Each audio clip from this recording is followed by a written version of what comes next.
Patricia Hargrove shoved my wife so hard, she tumbled down our porch stairs. The sound of Emily's cry hit me like a gunshot, sharp and echoing across the manicured cul-de-sac. Neighbors froze in their driveways, caught between shock and fear. Patricia didn't flinch. She adjusted the clipboard in her hands, smug and certain, like she'd just proven a point. That porch wasn't just another structure in the subdivision. I'd reinforced it myself, every bolt tightened with the same precision I once used to build supply lines in war zones. It was the last place my father sat before cancer took him, and it carried more weight than Patricia could ever understand. When she called it unsafe, she wasn't just threatening lumber and concrete. She was trying to erase his memory. I wasn't going to let her, and she had no idea who she just pushed too far. 3 minutes later, the rumble of engines shook the street, and 5 military convoys rolled through the gates. This was no longer just about me. It was about the whole community. That was the moment I knew this fight wasn't just about fines or forms. It was war, and I wasn't about to lose it. Patricia's heels clicked against the concrete porch like a gavel slamming down.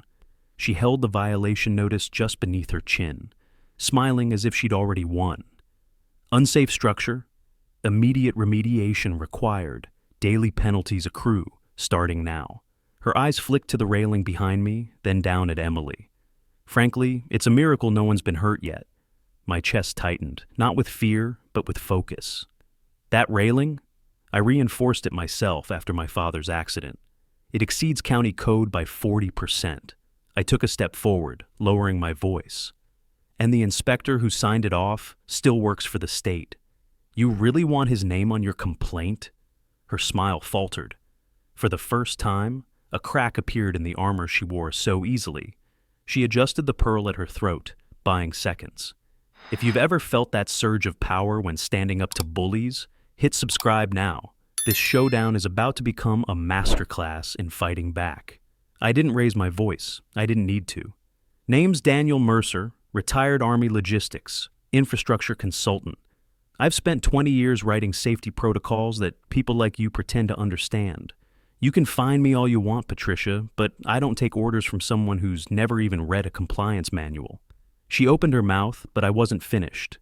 My hand brushed the porch post, the smooth grain of wood my father and I had shaped together. He'd leaned here the last summer he was alive, looking out across the lake. This porch isn't just wood and bolts. It's the last place my father sat before cancer took him. You want me to tear it down? You're asking me to erase him. Emily shifted beside me, still holding her hip from Patricia's earlier shove. Her wince cut deeper than any words. The injustice of it burned hot in my chest, but I forced my tone to stay level. Patricia thrived on escalation, and I wouldn't give her that satisfaction. Neighbors stood at the edge of their driveways, pretending to check their mail or water their lawns.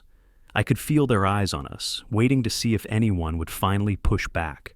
Some looked away quickly, unwilling to be caught staring. Others lingered, hesitant, curious. Patricia's voice sharpened. This isn't about your father. It's about safety. And if you can't comply, the board will arrange contractors to do it for you, at your expense. She tapped the notice against her clipboard, smug again. I'll see to it personally. I took the paper, folded it once, and slid it back toward her. Funny thing about safety.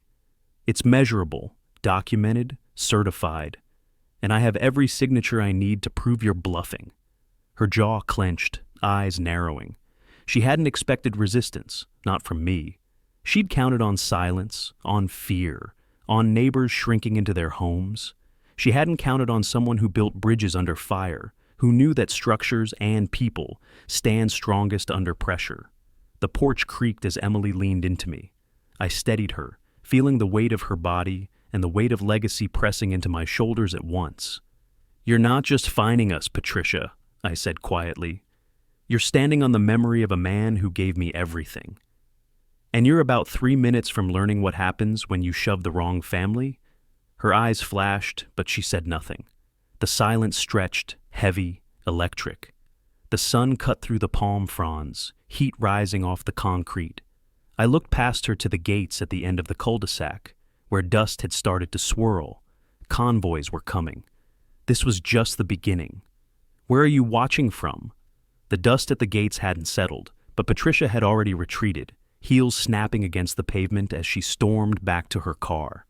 Emily leaned against me, her breathing shallow but steady, and the neighbors who'd been frozen in place quickly scattered. Within minutes, the cul-de-sac looked quiet again, like nothing had happened. But I could feel the tension hanging in the air, as heavy as the Florida humidity. I knew Patricia's stunt wasn't isolated. Her push wasn't just physical, it was symbolic of everything she thought she could get away with. And if she'd done this to us in broad daylight, I had to wonder what she'd pulled on others when no one was watching. That thought drove me down to the lakeside park the next morning. It was where people usually gathered to walk their dogs, fish off the pier, or just complain about the latest HOA rule. If I wanted the truth, that's where I'd find it. The park benches creaked under the weight of stories that morning. An older man with a sun-spotted face told me Patricia had fined him nearly $2,000 for a non-regulation shed, despite the shed being there for 20 years before the subdivision was even built. A single mother on the corner said she'd been cited for weeds that weren't weeds at all, just wildflowers her daughter planted for a school project. Every voice carried the same undercurrent: fear. They paid the fines not because they were guilty, but because they were exhausted. Patricia had weaponized exhaustion, knowing most people would rather write a check than start a war. I listened, asked questions, took notes. It felt like assembling a supply chain again, only this time the supplies were human stories and the cargo was resentment. Each neighbor added another link, another piece of evidence showing this wasn't about compliance, it was about control. When a younger couple described how Patricia threatened to tow their car for being too old to fit the community image, I saw the looks on everyone else's faces. They weren't surprised, they were resigned. And resignation, in its own way, is the most dangerous weapon an HOA can hold. I stood up, scanning the small group. "She shoved my wife yesterday," I said, my voice cutting through the buzz of cicadas. Heads turned, some mouths fell open, others closed tighter. Patricia thinks she can bully her way through anyone who stands in her path. But that porch she called unsafe? It's stronger than half the structures in this neighborhood. I built it to code, and I can prove it. A murmur rippled through the crowd. Some nodded, some didn't dare. But all of them listened. "I'm not asking you to fight my fight," I continued, softer now. "But if you've been hit with fines, threats, or intimidation, don't bury it. Tell someone. Document it. Because sooner or later, someone outside this neighborhood is going to ask for proof." The old man gripped his cane tighter. "Nobody ever listens," he muttered. "We've tried before." I met his eyes. "Maybe, but this time, they'll listen to me." I could feel the skepticism, the weight of years of silence pressing back against my words. But I also saw something else, tiny sparks of belief. A woman scribbled down her fine amounts on a napkin. The younger couple exchanged a glance, the kind of look that meant they might finally push back. Even the single mother straightened her shoulders as if to say, maybe this time is different. That was all I needed. A supply chain doesn't need everyone to move at once. It just needs one link to hold long enough for the rest to catch.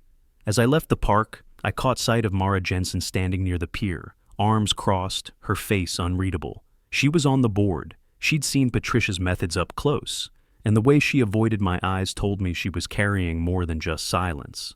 I didn't push her, not yet, but I knew I'd need her. The lake shimmered in the late morning sun, still and glassy, but I could feel the currents shifting beneath. Patricia thought she'd isolated us, one family at a time.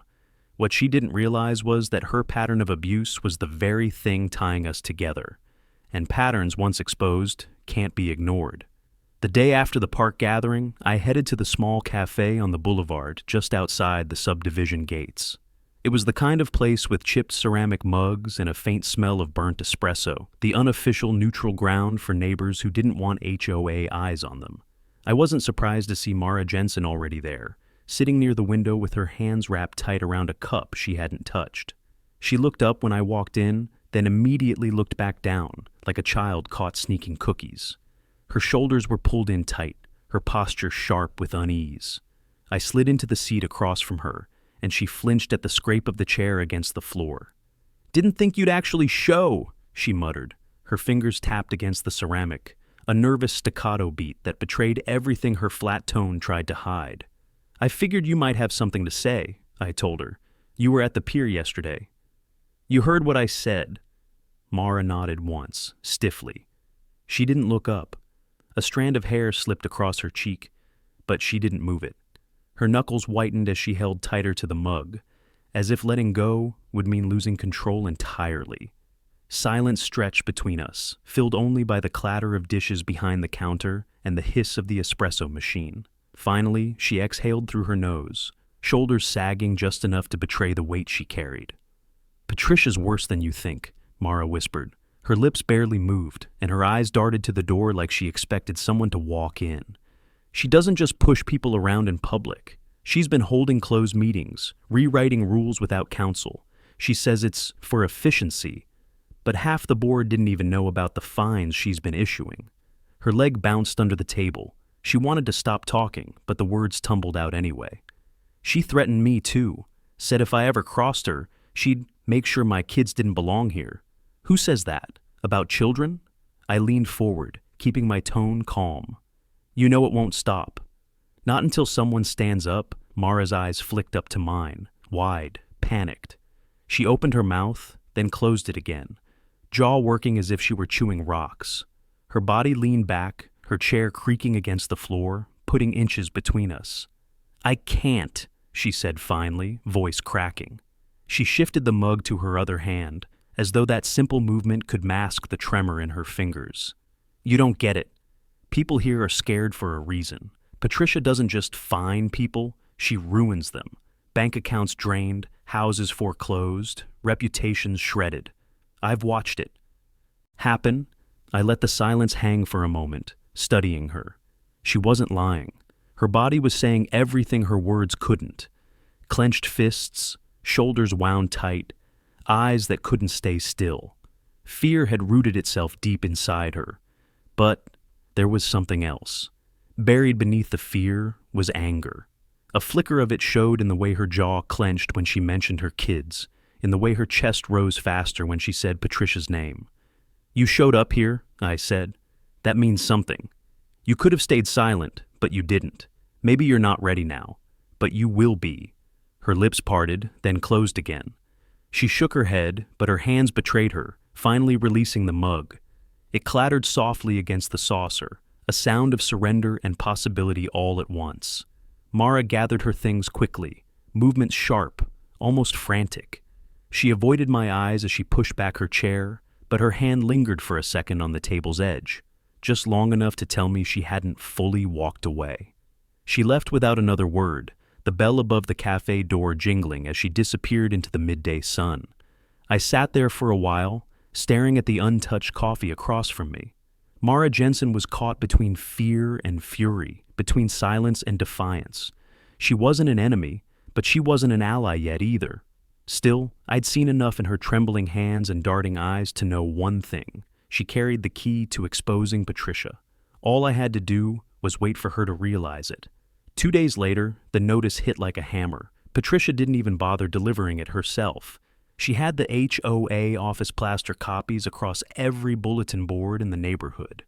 The words, "Emergency Safety Remediation Order," screamed from the top of the page in bold red ink, designed to frighten anyone who glanced at it.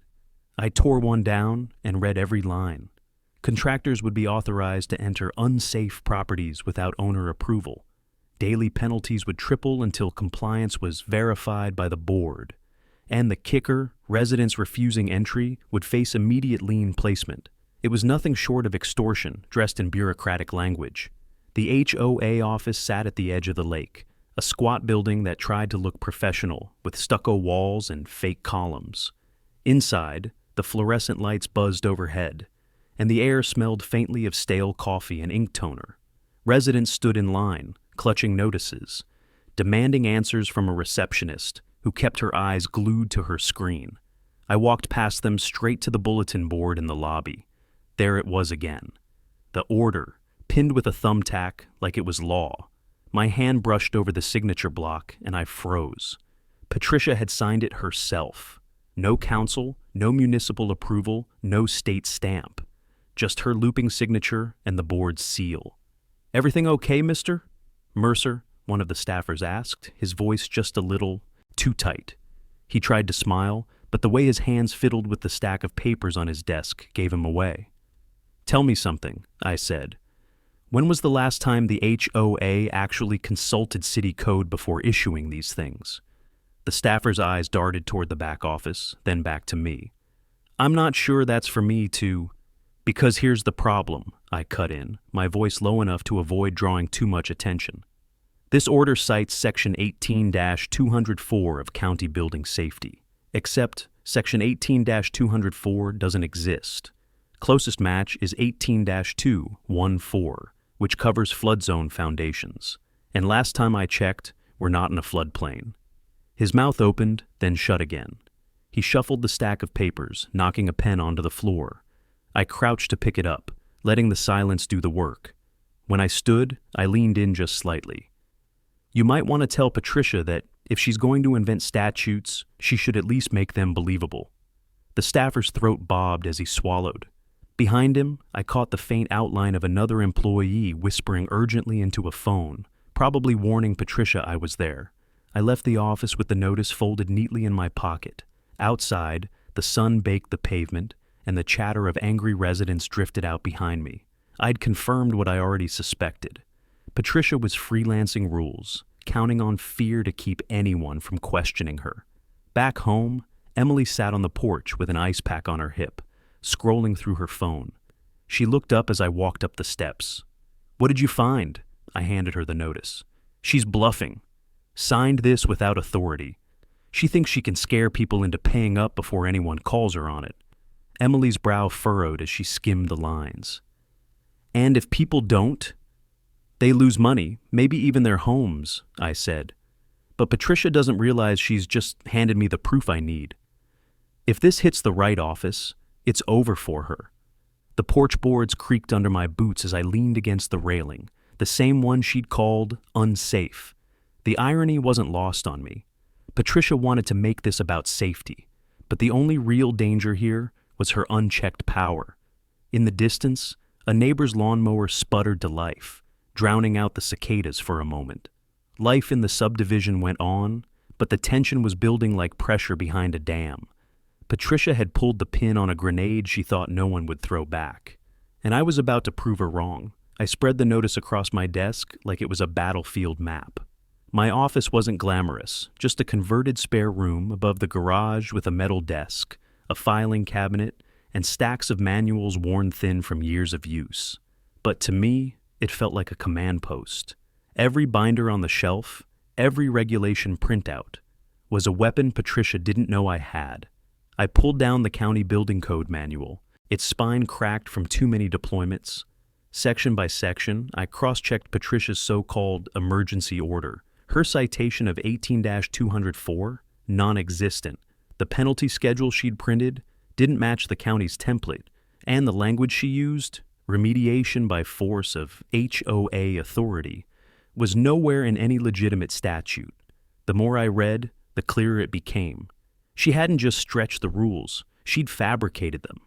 I grabbed my calipers and a worn notebook, then stepped out onto the porch. The wood was cool in the morning shade, the grain running smooth beneath my fingertips. I measured the spacing of the balusters, the height of the railing, the depth of the anchors sunk into concrete. Every reading came back the textbook perfect. My father and I had built this porch to last, and I'd reinforced it with steel brackets that could outlive the house itself. Emily watched me from the doorway, arms folded, eyes tired but steady. "You're checking it again?" "I have to," I said, jotting notes. "If I'm going to challenge her, I need more than my word. I need numbers, measurements, proof that stands on its own." She leaned against the frame, wincing slightly as she shifted her weight. "You already know it's solid. Why do you need to prove it to anyone else?" "Because Patricia's counting on fear," I said, not looking up from my notebook. "And fear collapses when you put facts in front of it."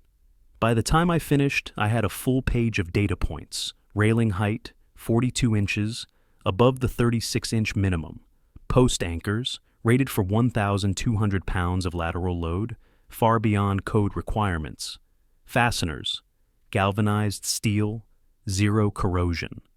I photographed each measurement with timestamps, documenting every detail.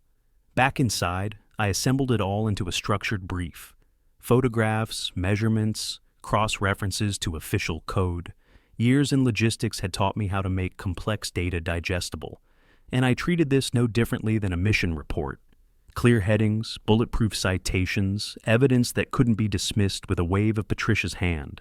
When I was done, I leaned back in my chair, the hum of the ceiling fan filling the silence. I stared at the binder on my desk, labeled in black marker, Mercer Porch, Compliance Verification.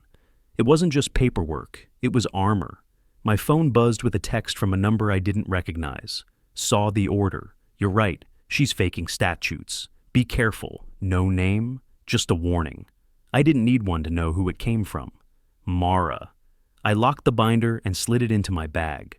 For the first time since Patricia shoved Emily, I felt something shift inside me. Not just anger, not just resolve, confidence.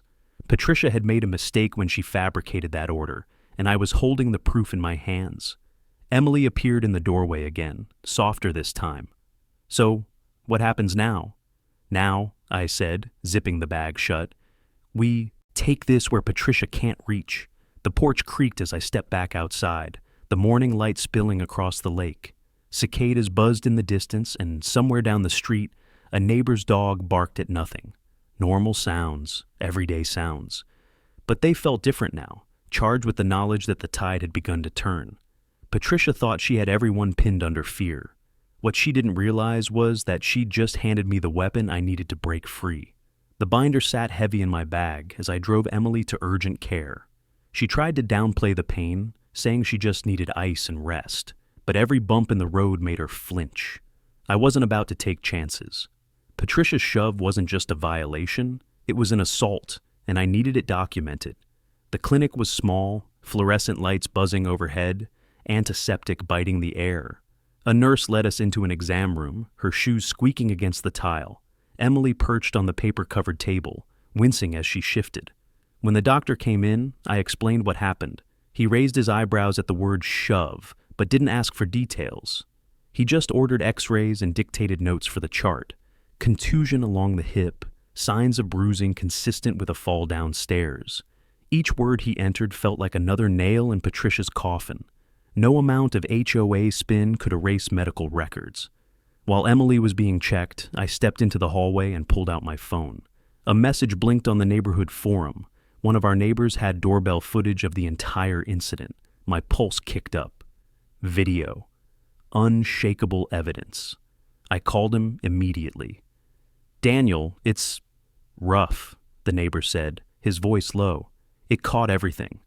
I wasn't going to get involved, but after seeing Patricia push her, he trailed off. You can have it. I'll send you the file.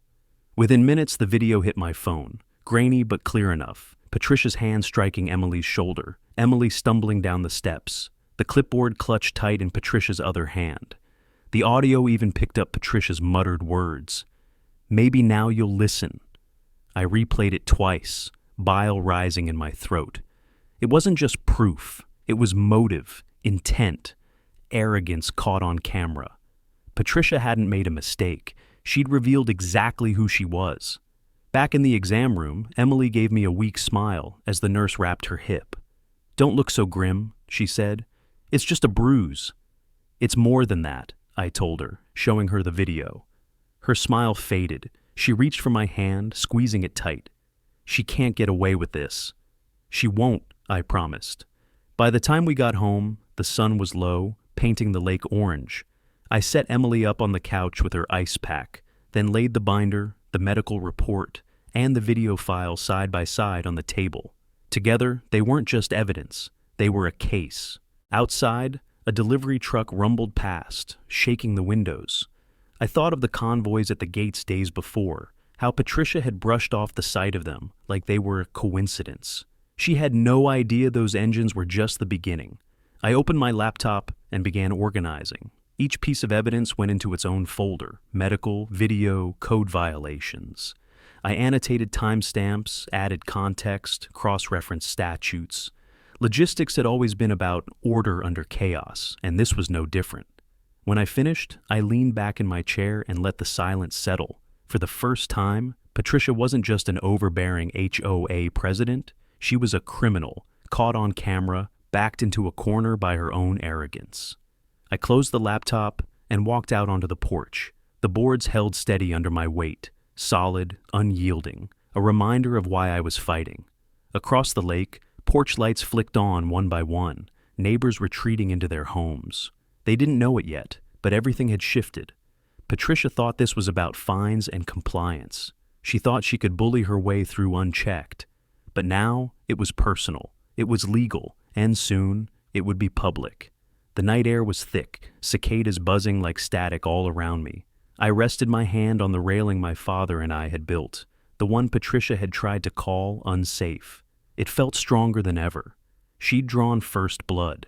Now I was committed. I didn't plan on knocking that night, but my feet carried me to Mara Jensen's townhouse anyway. The street was quiet, porch lights glowing against the humid dark, the faint hum of cicadas filling the silence. Her windows glowed a dull yellow. I could see her silhouette pacing behind the blinds, stopping, turning, starting again, like someone stuck inside their own head. When I finally knocked, the sound was louder than I meant it to be. A pause, then the blinds shifted, and Mara's face appeared in the narrow crack. Her eyes widened before she opened the door just enough to let me in. Her living room smelled faintly of coffee and laundry detergent. Toys were scattered across the floor. Her kids were asleep upstairs. She kept her arms folded tight across her chest, body angled away from me, like letting me in was already more risk than she wanted to take. "You shouldn't be here," she whispered. "Neither should Patricia's order," I said, pulling the folded notice from my bag and laying it on the table. "You know as well as I do, this isn't legal." And now she's crossed the line into assault. Mara's hands tightened into fists against her arms. She didn't look at the paper, didn't need to. Her body betrayed her, shoulders lifting like she was bracing for impact. "I can't keep covering for her," she said finally, her voice shaking. "You're right, she's making it all up." The board never voted on that order. She brought it in already signed, told us it was just a formality. Her eyes flicked toward the ceiling where her children slept. She pressed her lips together, then spoke again, quieter this time. "She's been using HOA funds for these fines, siphoning them into accounts none of us can see. When I asked questions, she told me to mind my lane or she'd dig into my finances until I couldn't breathe. Anger boiled in my chest, but I forced myself to keep my voice steady. "Do you have proof?" Mara shook her head, hair falling across her face. She brushed it back quickly, her hand trembling. "Not on paper. She doesn't leave trails. But I've been in those meetings. I've heard her say it. And if someone official comes asking, I'll testify." She sank into the couch, her body folding in on itself. Her hands covered her face for a moment before dropping to her lap. "You don't understand, Daniel. Patricia isn't just cruel. She's calculating. She knows which residents can't afford a fight, and she singles them out. The widows, the single parents, the ones hanging by a thread. She drains them until they sell, then brags about improving community standards. The words landed like stones. It wasn't incompetence. It was a system, a deliberate campaign of intimidation. And now I had someone from the inside willing to say it aloud. I crouched beside her, careful not to push too hard. "Mara, this ends when someone stands up. You don't have to carry it alone. I've already started the process, medical records, video evidence, code violations. But your voice makes it undeniable. When inspectors come, when law enforcement listens, your testimony tips the scale." Her jaw clenched. She looked away, but not before I saw the flicker of resolve in her eyes. Fear was still there, but it was wrestling with something stronger. "I'll do it," she said finally, the words barely audible. Her shoulders slumped like she'd just set down a weight too heavy to keep carrying. "But only if there are officials in the room. I can't go up against her alone." "You won't have to," I promised. For the first time, she met my gaze without looking away. Her hands still trembled, but her voice steadied. "Then, you'd better bring people who can't be bought." I nodded, tucking the notice back into my bag. "Trust me, they're already on their way." As I left her townhouse, the night air felt different, charged, alive. Mara had crossed the line from silence to action. And with her confession, Patricia's fortress wasn't just cracking, it was collapsing. The next morning, I drove out of the subdivision, past the manicured palms and the lake that glimmered like it held secrets, and headed toward the county's emergency operations center. It wasn't a place most civilians ever stepped into. Concrete walls, reinforced glass, security at the door. But for me, it felt almost familiar. I'd spent years in rooms like it, planning logistics for missions that balanced on razor thin. Margins inside, the hum of servers mixed with the low murmur of radios. Maps covered the walls, dotted with pins marking infrastructure projects and hazard zones. I didn't need to introduce myself. My old contact spotted me the second I walked in.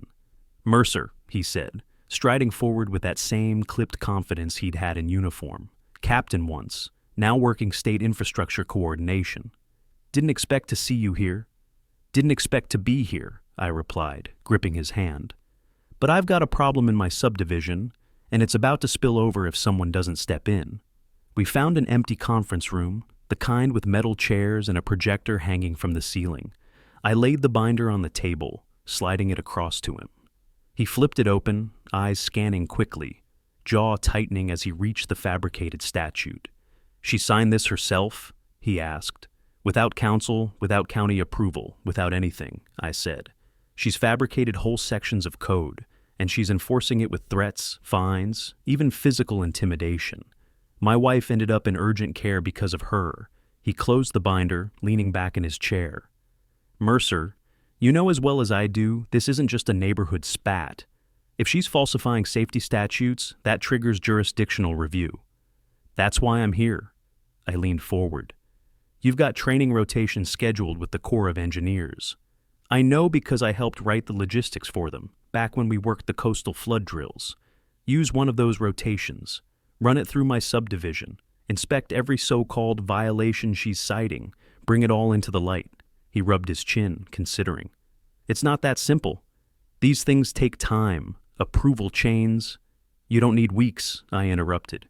"You've got standing authority for joint inspections on residential infrastructure when public safety is in question. You told me yourself last year you were short on case studies for urban compliance drills. Well, here's one wrapped in a bow."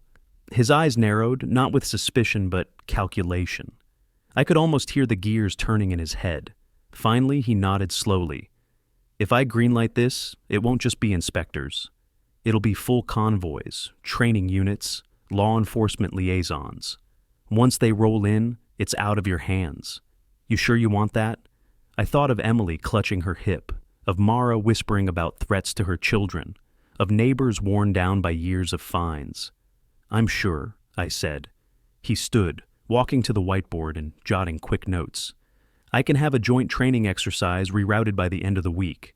We'll need your documentation on file, everything you've compiled, photos, measurements, witness statements." I nodded. "Already done. Mara Jensen, one of the board members, is prepared to testify once there's an official presence." That made him pause, marker frozen against the board. "You've got an insider?" "She's scared, but yes. Patricia's been siphoning funds, rewriting rules in secret meetings. Mara's willing to talk if the right people are in the room." He set the marker down and turned back to me, a grim smile pulling at the corner of his mouth. "Then, Patricia's done.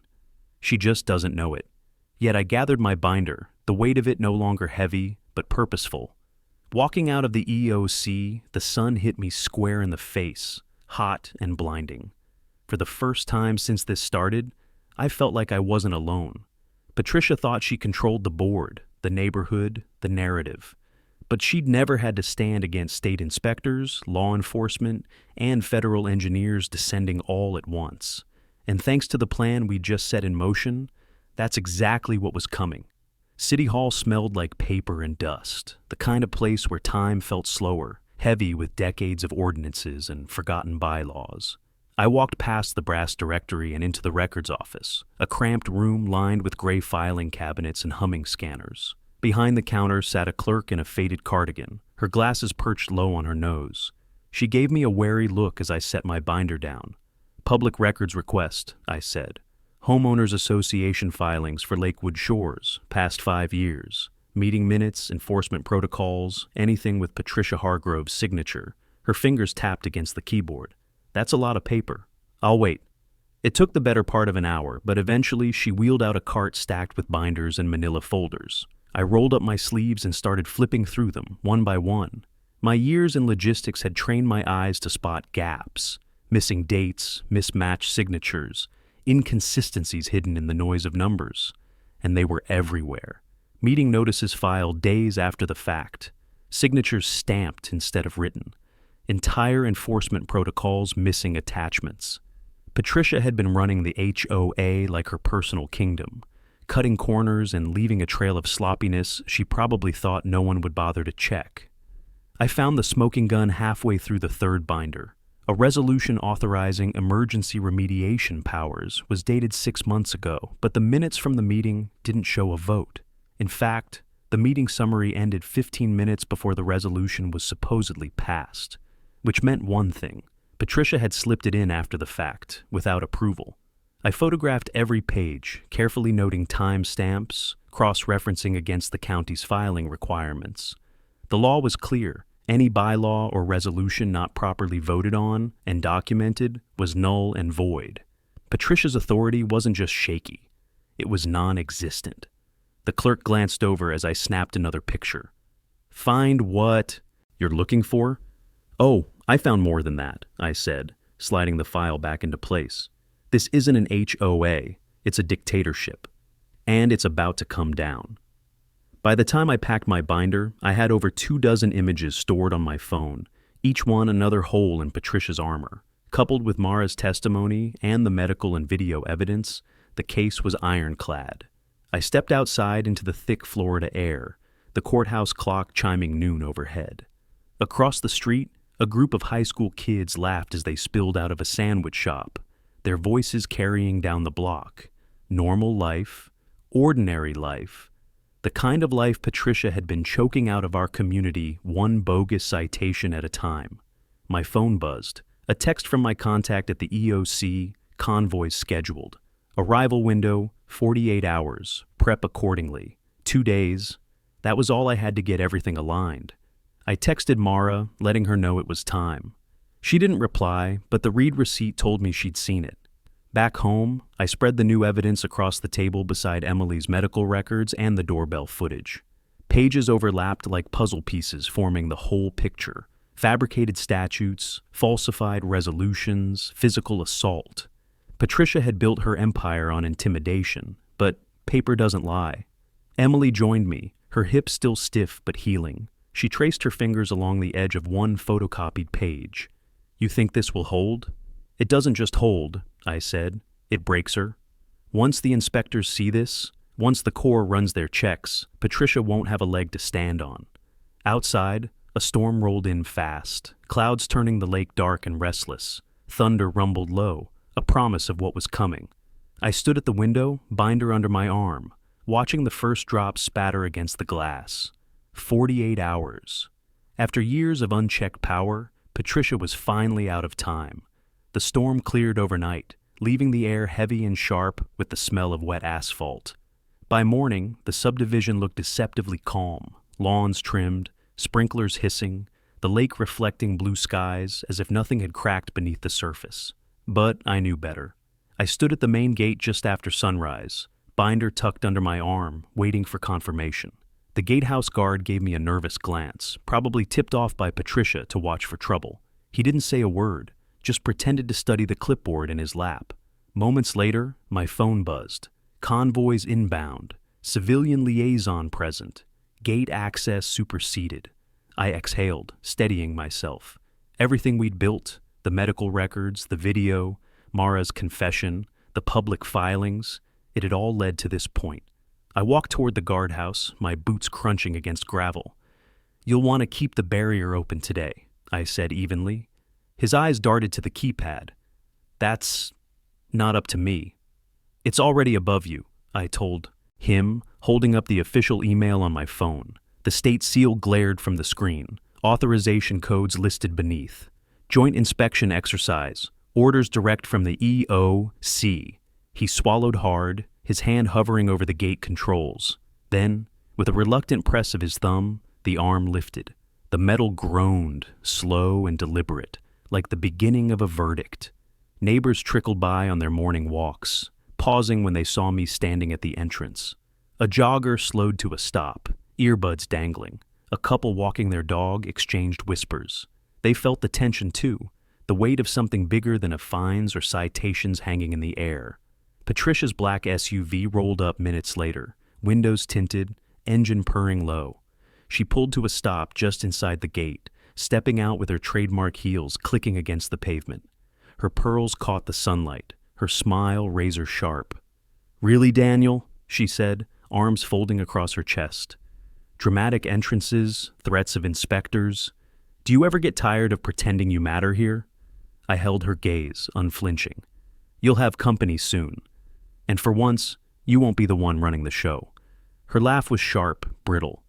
"You think a few complaints and some stage theatrics are going to change anything? You have no idea how this board works." "I don't need to," I said, "because the law works just fine." For a flicker of a moment, her smile faltered, but she recovered quickly, brushing invisible dust from her sleeve. "You'll regret this."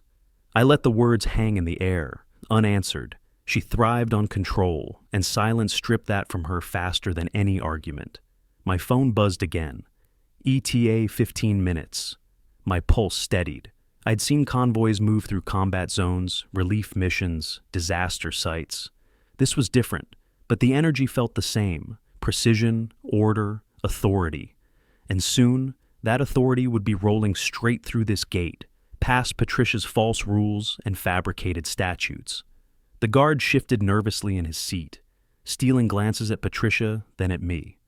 The neighbors lingered, whispering, phones in hand, already recording. They didn't know exactly what was coming, but they sensed it was something Patricia couldn't spin away. I stepped back from the gate, binder clutched tight. Emily's face flashed in my mind, the bruise on her hip, her whispered, "She can't get away with this." Mara's trembling hands as she admitted the truth. The old man's weary voice at the park saying no one ever listened. Today, they would listen. Patricia's SUV idled behind her, its engine rumbling low. She turned to the gathering neighbors, raising her voice like a politician on a stage. "This man is a troublemaker.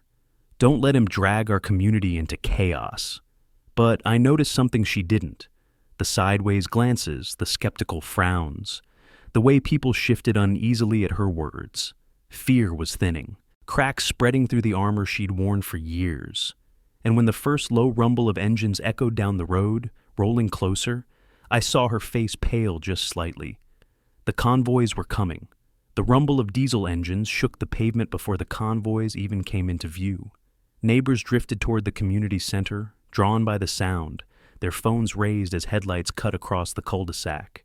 By the time the first truck rolled through the gates, the crowd was thick, whispers buzzing like static in the humid air. 5 olive-drab vehicles pulled in tight formation, followed by 2 state inspection vans and a patrol cruiser.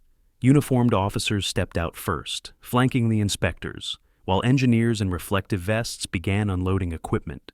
It wasn't just an entrance, it was an occupation of truth, undeniable and official. Inside the community center, the air was electric. Folding chairs filled the floor, every seat taken, with neighbors standing along the walls. Patricia sat at the head table with her clipboard and pearls, flanked by 2 board members who looked far less confident than she did. Her smile was painted on, brittle around the edges, as the lead inspector took the microphone. "Lakewood Shores has been selected for a joint compliance exercise," he announced. "We'll be reviewing code adherence, HOA procedures, and recent enforcement actions. Any residents with evidence may present it now." I rose from my chair, binder in hand. The room quieted, eyes following me as I walked to the front. Patricia leaned back in her seat, crossing her arms, her smirk daring me to speak. I placed the binder on the table, opening it to the first tab. Daniel Mercer, resident retired Army logistics officer. My porch was cited as unsafe under fabricated statutes. My wife was injured after a physical altercation with the HOA president. I have medical records, video evidence, and measurements proving full compliance. A murmur swept the room. The inspector leaned forward, scanning the documents, then nodded. "Accepted for review." Before I could continue, Patricia snapped to her feet. This is a circus. He's manipulating you with half-truths and personal vendettas. The board has every right to enforce safety standards. The inspector held up a hand. Mrs. Hargrove, you'll have your turn. For now, please sit. Her lips tightened, but she obeyed, lowering herself into the chair with stiff movements. I turned back to the crowd. This isn't just about me. Patricia has targeted residents with bogus fines and threats, draining people until they sell their homes. But she didn't count on one thing. Her own board isn't united. Gasps rippled as Mara Jensen stood from her seat near the back. She walked slowly to the front, her hands shaking, but her chin lifted higher with each step. All eyes locked on her as she took the microphone. I'm on the board, she said, her voice trembling at first, but growing steadier. Patricia has been issuing fines and orders without votes, without counsel, without proper filings. She told us it was legal, but I've seen the minutes. I've heard her threaten people. She even told me she'd come after my kids if I spoke out. The room erupted, neighbors shouting, others gasping, phones shooting video from every angle. Patricia shot to her feet again, face flushed, pointing a trembling finger at Mara. Lies! She's bitter. She's unstable. But her words were drowned out by the sudden crackle of the inspector's microphone.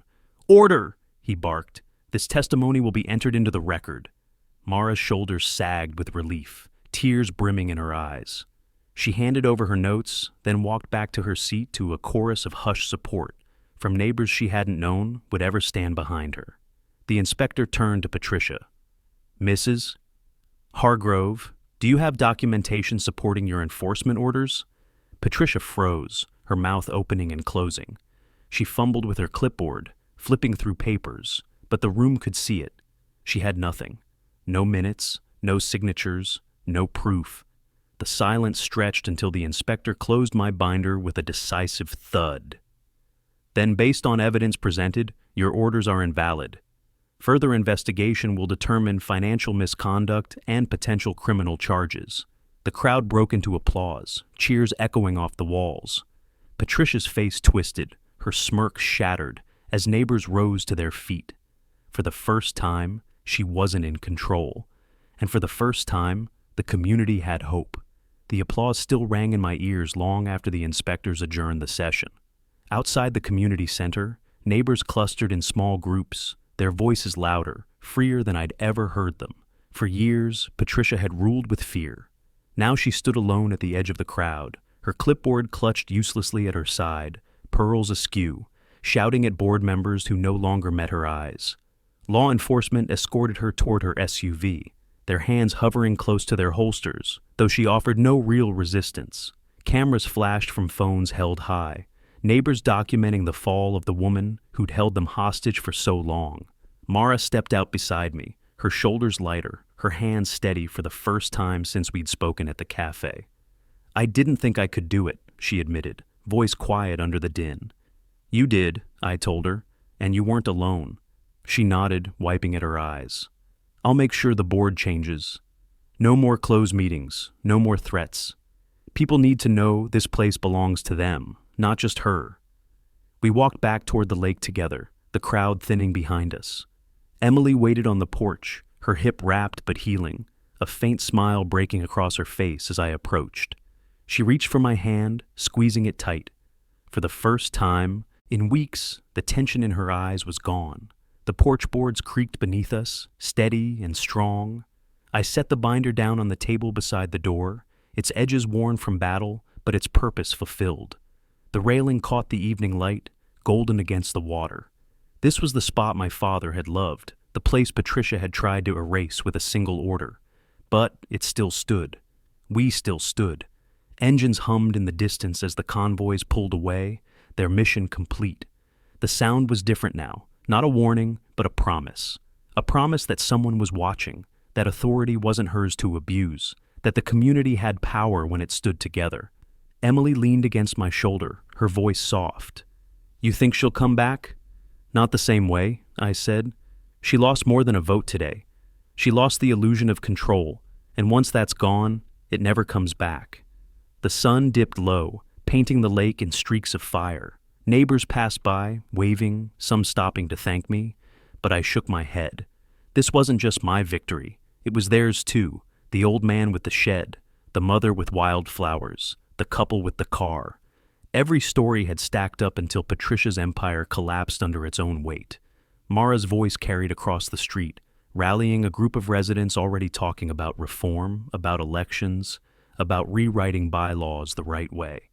Change was no longer a whisper, it was a movement. I looked out across the water, my hand resting on the railing. My father's voice echoed in memory. "Build it strong, son.